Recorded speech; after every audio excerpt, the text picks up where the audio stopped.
We've heard from each and every one of you about various aspects that made me think more or less that there is a reasonable proposition to start considering the actual model of the public sector. We talked about having an execution dilemma. We talked about the role of the people. We talked a lot about the pace of change and what's coming and facing us all. We talked about the experience and expectations of the public. Then the question is, are we using the right model for the future? If we were to redesign things, and we know that in public sector things take a long period of time, and they should take a long period of time in order to have due process and rigor and so on, where do we start? How do we think about it? So, are we using the right model? It would be astonishing if we were using the right model, because we haven't changed it. Fundamentally, we haven't changed it since new public management came into play. It's been tweaked, it's been massaged, and iteratively some changes, but they're absolutely at the margins. So my contention is no, we're not using the right model, and increasingly, as we talk about citizen or customer centricity, and Bill English was clear yesterday that the word customer was a deliberate choice, because it brought in some sense of service, some sense of needing to serve that individual. And I think he was very aware of the debate around customer or citizen.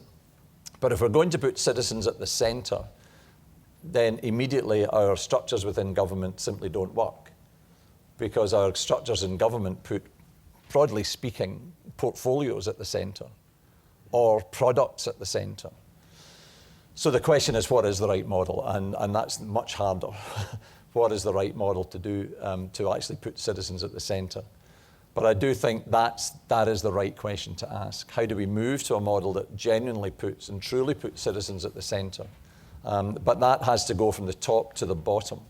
It can't stop at the bureaucracy. That will have to include ministers in that change. I'd like to say, let's not throw the baby out with the bathwater. I would agree that the model is not right. It doesn't mean to say that all of the model isn't right and that we need to just chuck it out and start again. There's some really good parts to the way that government is structured. But to then build on that, I think you're right about the customer-centric. I think the other thing is agility. So agility is really, really important. How do you get agility in a large organisation? That's not just constrained to government, that's big business as well. How do they get agility? Well, companies like GSK have future teams. So they will decide whether consumer foresight data is telling them that the consumer or your customer is going, and then they'll form teams around that. So they'll have their R&D person, they'll have a legal person, they'll have a manufacturing person, a commercial marketing person, all the different multifunctional groups together in that one team to then work for maybe 3 months together on developing products, and then off they go back into the rest of the organisation, new teams set up. So I think that's one model. There's a word that I use a lot, which is portfolio. My apologies, but I just like the portfolio concept, which means that there will not be one model. There need to be lots of different models, and you need to experiment with those models. And like I say, sometimes it'll work, sometimes it won't. So I've got those agile teams, then there's also let's now partner with some other organisation. Then you might not partner with them after a couple of years, so don't be afraid to change that shape. Or there might be people that you actually partner with for a long term. I think in terms of the model, you need to have champions inside the organisation to seed that change. Chris was talking about this is about a change approach. Absolutely, you need champions out there seeding and changing, but they also then need support, so it's embedded, not just a woohoo, we've got a champion. It needs to be accepted by the rest of the organisation. And I'd absolutely agree, you need to live and breathe in an ecosystem. Not inside the public service, inside the broader ecosystem. So your people need to be able to go in and out, other people need to be able to come in and out. To the example of the ecosystem, people describe that as a rainforest. There's a fabulous book called The Rainforest about startup ecosystems. And that's something that you need to live in, that rainforest. But you need to be really careful that, again, to the embedded issue, that the rainforest of the bureaucracy doesn't just eat over and cover up the little seeds of change activity that you have inside your organisation. So you need to be able to keep them, allow them to grow their culture out through the organisation. Thank you for that. One of the questions from the audience is that innovation, and Chris, I'll start with you, because you said that innovation is one of the most overused and misunderstood terms on the planet. So for the entire panel, how do we define innovation?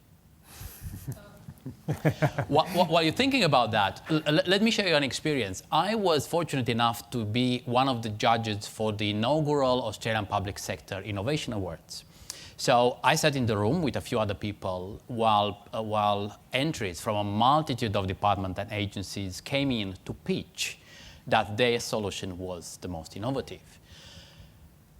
On reflection, there were quite diverse entries, but the thing they all had in common was this, in addition to the passion for what they were doing, was this constant theme of having to stop playing by the book, avoid the rules, doing it without budget, without mandate, or without a particular direction from the top. And this kind of partly goes to the fact that the current rules probably need to be changed or need to be adapted, and it goes back to the issue of the model, but partly it goes to the issue of what innovation actually is and how you go about it in the public sector. Innovation is nothing more than problem solving. Using all of the tools at your disposal, whether they be traditional tools, as you just said, or new tools, it is simply problem solving and trying to figure out how best to create the community around it. So for years I've talked about the following, that government needs to be the platform to let others come and create value on top of, because we can't, there's not enough time, there's not enough money, there's just not enough of anything for government to do on its own. So we need to be the platform. The community needs to be the capacity to help us solve those problems, and we need to empower the individual to actually do the work, much like as an entrepreneur and intrapreneur. That is the basic model, and so innovation is a process of doing that, of solving a problem one at a time. And back to your first question, there is no one model. It would be like saying that a company X is like company Y and they do the same thing. It's about, to your point, the person. It's providing the service in a way that makes sense to that person, and that's what has to drive whatever you do. I think also, to build on that, it's the problem. So different problems need different models, so not just the different end users, but the problem that you're trying to solve. And to the point about, to the definition of innovation, I'd say it's ideas applied to generate value. So there could be old ideas applied in a new way, or new ideas applied, but there has to be value. So it could be social value, environmental value, economic value, psychological, whatever value it is, but it has to have some sort of value. And when it comes to the rules, I hate that word. Obviously, I'm an entrepreneur and an intrapreneur, right? Can't stand rules. So I think we need to look at what the rules are and what are the boundaries. Obviously, you have to have a few safety nets around, but I think we've got to really think carefully about those rules. I was talking to someone the other day who was, his title was Innovation Champion within government. And he was joking that actually it was innovation police. And I'm thinking, oh my goodness, please, no, get rid of that word. So the idea that the rules are you must innovate. That's the only rule, you must innovate. Yeah. Look, this is a slightly pointed example, possibly, but look, last night I think we just about embarked on an innovation, because I was talking to a former colleague of mine who's in the audience at the Inland Revenue Department, and he's head of collections. And we had a quick chat about technology, and I suddenly started to think about some of the work that we do in my department, which is there to, we have a very small team of very capable people whose life is dedicated to trying to disrupt the trading of images of child sexual abuse. They're a fantastic group of people, do really, really good work. And in the course of a 5-minute conversation, I started to think about, I wonder how we can apply that technology to that problem, because it's about pattern recognition, it's about looking for anomalies in data, it's all sorts of things. So I think in the public service, and Jeff Mulgan from the UK talks about this, that often innovation in the public service is taking something from one context and placing it in another context. So just build on Chris's point that it's about the problem, but then it's about saying, so where might solutions lie? Where might we find different ways of solving this problem? Something's being solved somewhere already. How can we bring it into this new context? And that was the point of my slide, disrupt the existing value proposition. Do not assume you know what the problem is. Do not assume you know what the answer to that problem is. You have to think of it in a different context, and that oftentimes involving bringing other people in to help you think about it. But then you bring in the technology. How do we solve this problem differently? What technology will we need, do we have available? And then figuring out how to get the result. That's a very good point, and I think we should deal with the question of technology in a kind of customer-facing, user-facing way. We have a couple of questions, about 3 or 4, talking about more or less the concept of digital inclusion, the fact that whether it's a particular region of the country or a particular segment of the population, not everyone is a digital native, or for that matter, maybe they have particular conditions, disabilities, and so on, which means that the mainstream channels of engagement should not be more or less restricted to technology. Now, it wasn't my sense that that was the lens we were applying to service or to models or so on, but I'm quite keen to explore a little bit that issue of digital inclusion. Okay, look, it's a really important issue, and one that I think we have to keep reminding ourselves of, because it is easy to get caught into mainstream thinking, regardless of what it is. I wonder if we turn to our more disadvantaged communities and ask them, how do you find accessing government services at the moment? What answer would we get from them? Would they tell us that it's a wholeheartedly positive and straightforward experience? And I suspect they wouldn't. You know, the poorest communities in outback Australia don't have government officials rocking up every day to try and help them. Certainly don't have that in New Zealand. So we just need to remember that regardless of what method, channel, approach we use, there will always be citizens with different abilities, different access, different expectations. And as government, we have to keep meeting them. I've worked in the private sector until 2002, and the similarities are very strong. But one of the differences is, we can't decide not to serve some customers.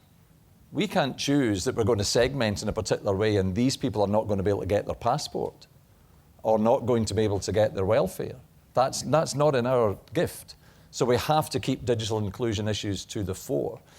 But I think at the same time, we have to remember what the long-term trend is and what the long-term direction is. And that will be, there will always be issues of inclusion, be it digital or not. And how do we continue to solve those? So don't ignore them, work with them, but also remember the direction of travel, that more and more will be done digitally and actually will be easier and easier for people with more limited access. I think I'd build on that. I absolutely agree with all that you've said, Colin, but I'd build by saying that we actually have an issue in Australia and that we don't have everybody with digital skills. And we'll never have everybody with digital skills, but we need to do something about that. I mean, there's talk in NISA about educating kids at school. Well, that's fantastic. Let's get digital stuff taught in school, fabulous. But what about the rest of us? And I don't think universities are nimble enough to be able to do that. I mean, they're talking about changing some of their cybersecurity education, etc. But I think TAFEs and others need to jump in, including government. So how does government deal with the fact that you've got people maybe in regional areas that they've got access to it, they just don't know how to use it? I mean, sometimes I'm on bank sites and thinking, thank God I'm intelligent because I can actually work this bank site. But imagine if you hadn't been educated. How on earth would you deal with just general services? So I think that's something that government could look into. And to your earlier point, it's a portfolio approach. You have to take the long view, absolutely, but you need to have brick and mortar. You need to have the various levels of access and usability, and we will forever. Speaking about portfolio approach and, for that matter, entrepreneurship, we have a couple of questions which kind of go to the mindset of entrepreneurship. So one says, entrepreneurship seems to require a lot of reliance on others, collaboration, strong networks, teamwork, support. And it it is often motivated by consumer desire or need. So is it a myth that entrepreneurship is all about doing things by and for yourself? And that is the first question. The second question was more or less around the idea that entrepreneurship and this new paradigm, these new business models, shifted the risk from the employer, from the company to the individual. And whether people, and it requires much more reliance, much less job security, and so on. To me, it is a question of mindset, but how do we respond to these kind of issues? So the first one was, entrepreneurship is about your connectivity, your networks? Is it about the self? And to what degree is it kind of more or less self-centered?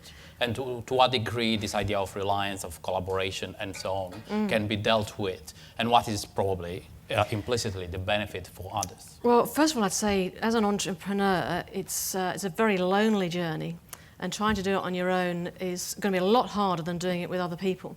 And stats show that if you're starting up a company, you're much better off going through programs where there are mentors, investors, people who experience who are helping you. So I would say it's not something that's best to do on your own. Does it mean that you have to be selfish or unselfish? Look, people start up startups for different reasons. There's a woman in Canberra who left the public service because she got so sick of the way people with disabilities were treated that she set up an online platform for matchmaking people with disabilities with work. It's going absolutely gangbusters, won all sorts of awards, about to expand into the States, etc. She's certainly not thinking about herself. She's thinking about making a difference. And I think the majority of entrepreneurs actually, they see a need and they want to make a difference. They want to have an impact and bring about a change. Yeah, there are some who want to get rich quick, and certainly some venture capitalists who want to get rich quick, but there's plenty who don't. So I don't make that assumption that an entrepreneur is a selfish person who just wants to take over the world and make lots of money. That's not the case. Certainly the entrepreneurs that I know who've been very, very successful are giving back so much to the community and to the nation. Money, time, experience, connections. So I would refute that assumption that entrepreneurs are selfish. What was the next question again? The mindset regarding the lack of job security and the need for collaboration. Yeah, when there is that mindset. There is not security. I mean, most of startups will fail. But you'll learn a hell of a lot while you're doing it. And hopefully your next one will succeed. And to my point earlier on one of the slides, people have portfolios. So they no longer see, I'm going to have this one job and I'm going to do it the rest of my life. They actually like some of that excitement. They like to have charge of their own career. But more importantly, they've got a passion. They've got a real passion for the business that they're trying to drive, and that's why they're doing it.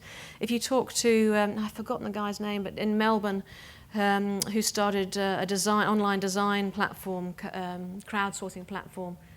His name escapes me. But he gave his story. It took him 9 years to get to this success. His family lived on baked beans. And he actually tried 9 businesses before he got to this final success. But then he got big-time success. So his mindset was very much, look, I just want to give this a go. And I'm going to keep going he did it for 10 years and then hit success. So there is that mindset of I'm passionate about something, I'm going to drive it. And that's why they're in it. The collaborative side of things. So in our accelerator and incubator program, we probably wouldn't take people who won't be collaborative, because part of collaboration is actually learning from others. It's very hard to start up a business and then do it just totally on your own. You actually need to learn from other people. So I think the collaborative mindset is really, really, really important. Absolutely. Then let's move on that note of collaboration and collaborative mindset to how we can apply that inside the public sector. You mentioned Kaggle earlier on. There are a number of various other similar platforms, whether it is MindHive for policy and strategy, whether it is the Good Judgment Project for geostrategic issues, whether it is the Polymath project for solving, big theoretical, mathematical theoretical problems and so on. So these things are starting to get more traction, more interest, and they are more or less a means of having a more participatory role for the public, for the people that are likely to be impacted by whatever decisions are being made. How do we deal? How do we embrace, or do we control? Do we engage? Do we keep a watching brief? What should be the attitude of the public sector regarding such platforms? Okay. The term Wild West was used earlier, and being an American, we have a fascination and love with the Wild West, but Wild West is rarely a good way of operating one's business or one's government. So the idea is, like anything, to have an idea of what you want to accomplish. It doesn't have to be a fancy strategy or whatever, but to have some idea, to basically create the team, as you said, to actually address it, give them as much flexibility, remove as many roadblocks as possible, give them whatever technology you can, and to watch that work without getting involved too much, but allowing pivoting whenever something doesn't work. It is like being a parent. It is like giving your kids the best tools you can and trusting that they will use those tools to be good, to create value.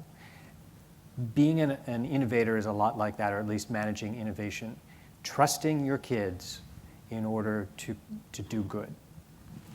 I'd like to build on that and say be strategic as well. So, your role is to think through the challenges that you face.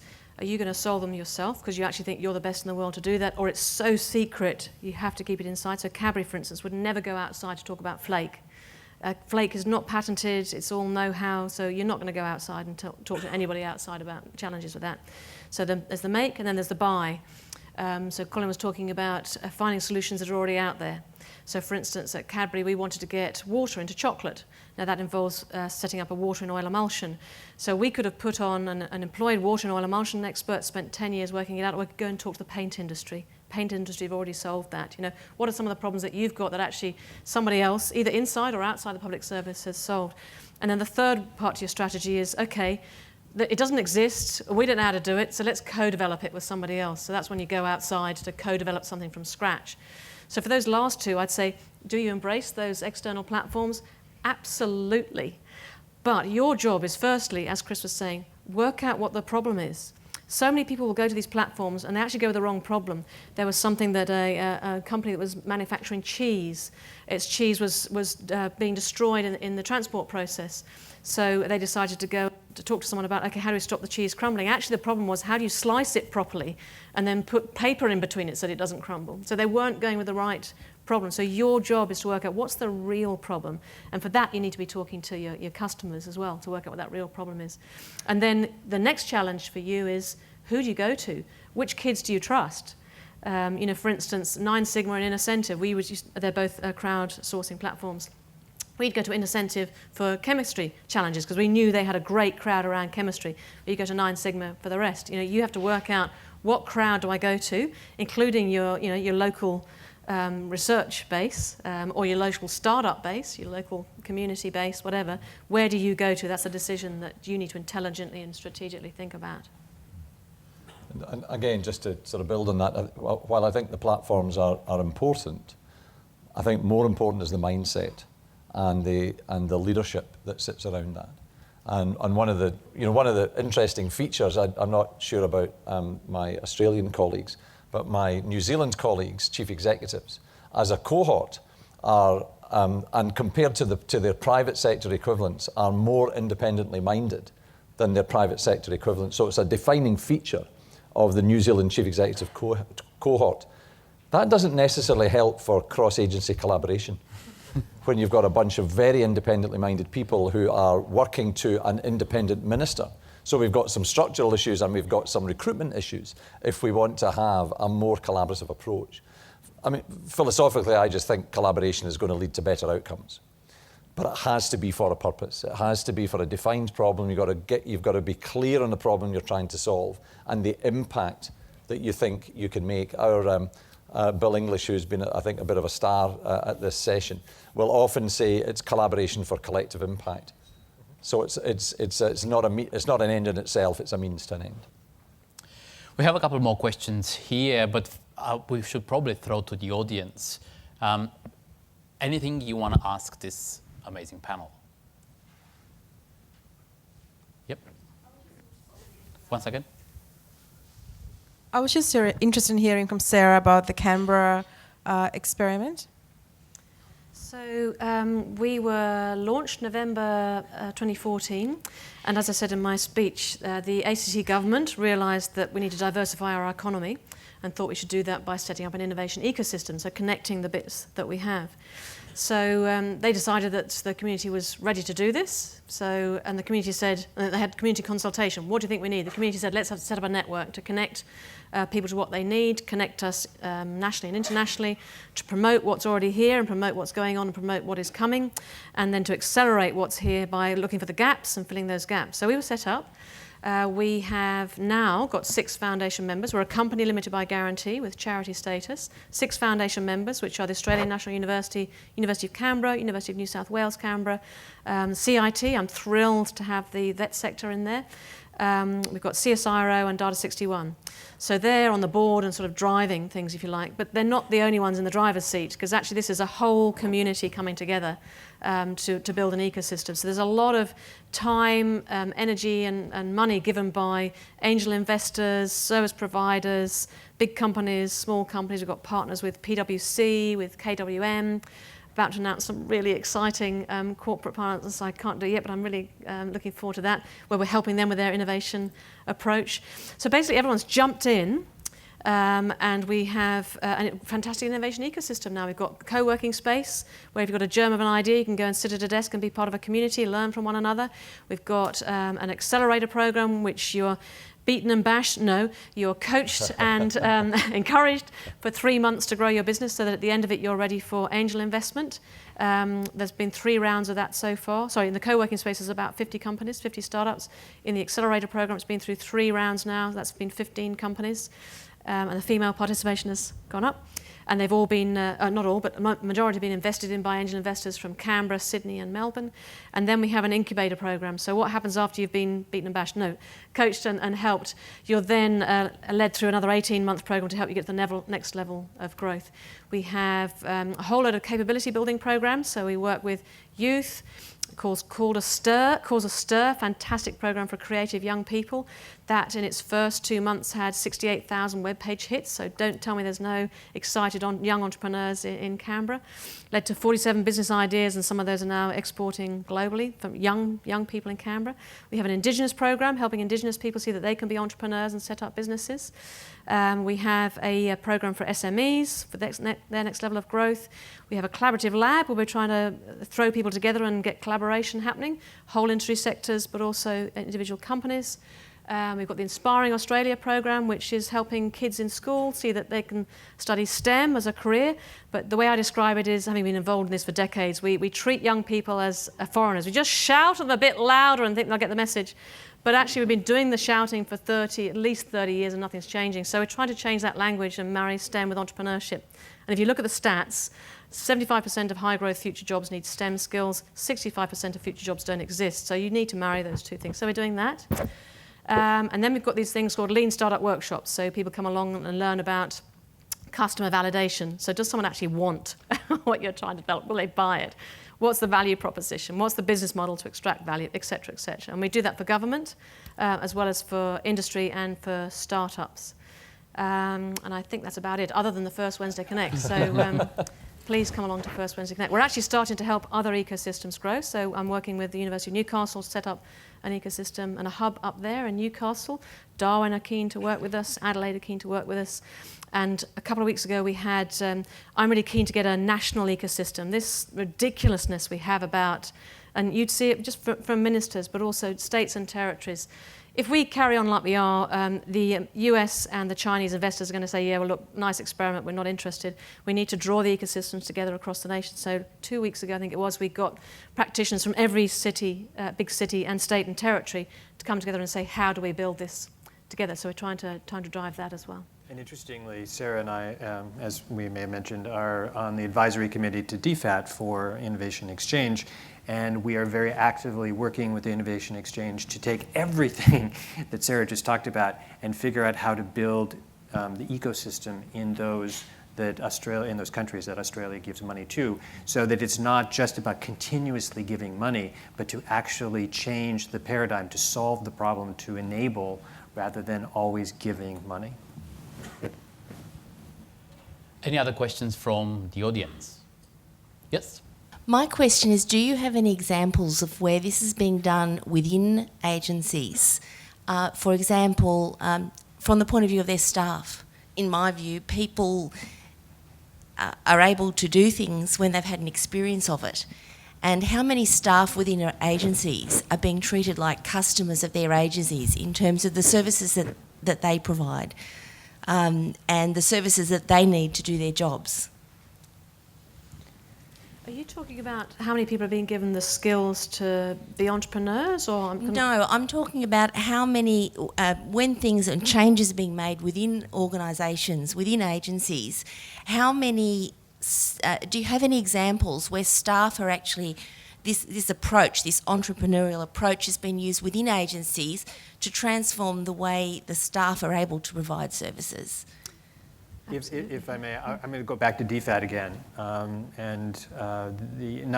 not because we're on the advisory committee, but because they started, in addition to what they're doing with the exchange, with an ideas challenge. And DFAT, as you know, is a very top-down, hierarchical, close. And we had great concern that it would fail miserably, but we wanted to test it out to see if it would fail miserably, and it was a fantastic success. And without getting into too much detail, what it started to do is exactly what you said. It started to change the culture. It started to open up the belief that we could actually listen to those junior officers, that they actually were valuable, and it wasn't that they had to be there 20 years to get the value in order to get the respect. And so it was so fantastically successful that they're doing it again. And I would argue that it is opening up that organization under Peter's very capable leadership in order to make that happen. And so there's one, and there are countless other examples. But I think that one is probably the worst case in that it's the most like this, and it's opened up. And we talked about the military, the Air Force. I mean, those kind of traditional command and control organizations, interestingly, are the ones I've found that actually understand and are embracing this and are trying to change the culture within their organization. I'd absolutely agree that it's happening in bucket loads in the federal government. Obviously, I'm not in other jurisdictions. But I think one of the challenges is that it is happening in bucket loads, and I'm not sure that it's all being connected. I think that the silo mentality is still in place, and to your point about CEOs having, they're career people, right? They want to look good and shine and do well, and I think unfortunately they see the way to do that is to keep the silo and keep it in their own space. But please start learning from one another and join up and make all of you better by connecting. Absolutely. Any examples from New Zealand? I'm sure there are plenty. Rather than sort of focusing on entrepreneurship, which I think again, a bit like innovation, can be a word that is interpreted in lots of different ways. There are lots of examples in agencies across New Zealand where we are introducing some of the techniques that Chris mentioned around user experience design and agile methods and sprints and scrums and all these great kind of words, which basically mean taking a much more iterative approach to developing products, co-creating them with customers, with fellow agencies, but not taking 12 months to get the product out of the door. Looking at how you can get product out every 6 weeks or 8 weeks. How can you get it out there and then get onto a cycle of revision and revising based on customer feedback? And we've had some really good examples of agencies that have launched new products and have very quickly refreshed those products directly as a result of the customer feedback that they've got. Now, again, 5 years ago, that probably wouldn't have been happening to the extent that it is, but it's becoming more common. It's still not universal, and I agree with Sarah, it's not joined up. It's still being done kind of heroically within individual agencies. But one of the things that we're trying to put a bit of focus into is how do you scale it out and scale it up?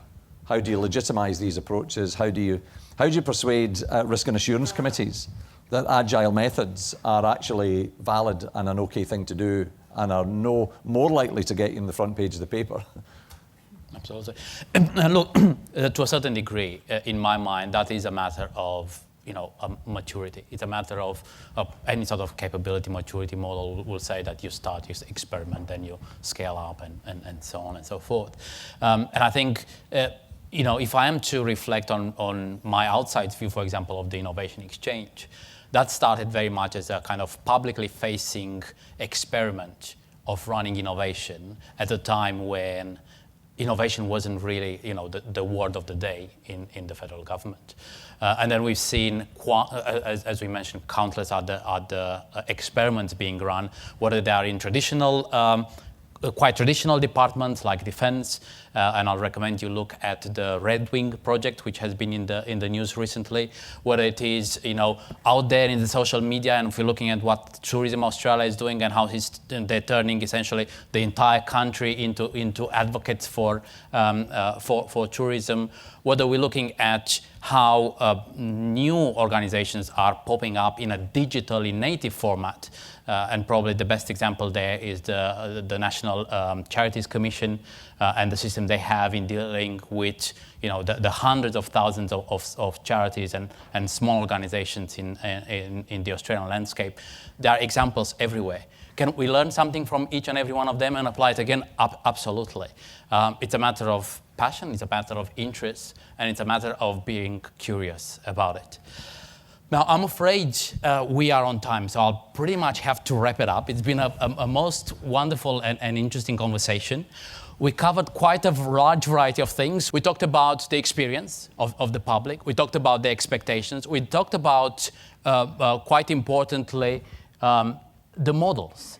And what was probably the most relevant point, or the point that should generate most conversation and thinking from the day-to-day is this idea of the portfolio, this idea of getting a number of models, whether we have the ecosystem one, or do we have the adaptive government that Peter Shergold was talking about in his patterns and narration, whether we have, and Colin mentioned Jeff Mulgan, joined up government, whether we have, our model is called synthetic government.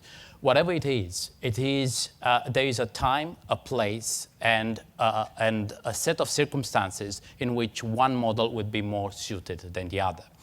Now, originally I mentioned a couple of our research around the engagement with the public and their views and expectations of government services. If you want to get more details, there is a report which we managed to make available to you a couple of weeks before the formal launch, and there are a couple of ways of getting that report if you're into stats and graphs and so on and so forth. But for now, please join me in thanking this most amazing panel for a really good conversation. Thank you.